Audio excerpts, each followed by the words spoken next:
Barbara, this is Christian with Tadlock Roof, and I appreciate you allowing me to come out here and take a look at the roof. I'm going to start off at the front door. As you can see, this is the low slope. This is called modified bitumen. It's rolled roofing. When I look to the left over the main portion of the roof, you come across the installation area that you had mentioned, where you can see the shingles sliding in various areas. When that happens, you kind of want to hone in and make sure that the adhesive is still good on the shingles. As you can see, it's not. Even though these shingles below are adhered properly, these have no nail holes, or the nail holes are bare, so they misfired and the shingle slid, and now you're susceptible to leaks. Above here, I see the two leaks, or the two repair areas that you had. You can see a bend and a little bit of a dip in this area. We've got a nail pop right underneath here. It's making that shingle curl up a little bit. Over the ridge, we have ventilation of 4-foot box vent and a 4-foot box vent. This is key to longevity. You want to have more ventilation in order to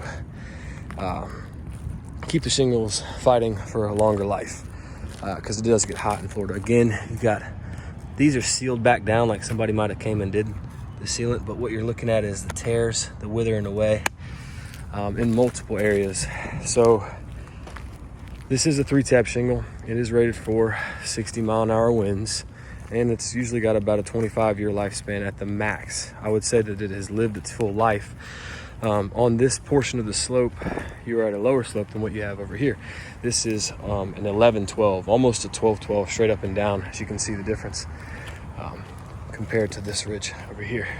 Now, to the real reason we got called out here to inspect this area right here. Now, this is what we call a dead valley because it lays flat. Both slopes are adequately shedding water. However, they are, at the end of the day, pooling this area. So they did a great job at repairing this area before. This is called Geico material that they sealed with it. However, the shingles are doing the same thing, which I appreciate them when they fix this, because they sealed it and they went up a couple shingles, but then you're still susceptible on the interior portion with the shingles above it. Now, just sealing these might help fix the leak for a little bit. Even going back over this area, possibly you'd have to pressure wash it, clean it off, make it dry out, and then reseal it again with this material called Geico. But there are various problems I'm seeing. Is we've got moisture and growth that we talked about. We've got a leak happening right here, and the age of the shingles is coming into factor with the brittleness and them starting to wither away, and the adhesive loss and the multiple repairs you've already done. It's safe to say that the installation process wasn't done professionally, and in my professional opinion, I believe it's time for a replacement versus a repair. I'll be getting down here shortly, and I'll be taking a look at the garage. Most likely the same age. However, these are simple gable roofs,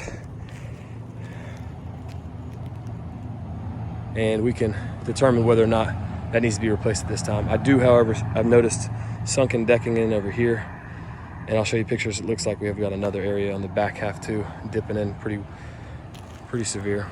I do appreciate it. I look forward to sharing this with you shortly.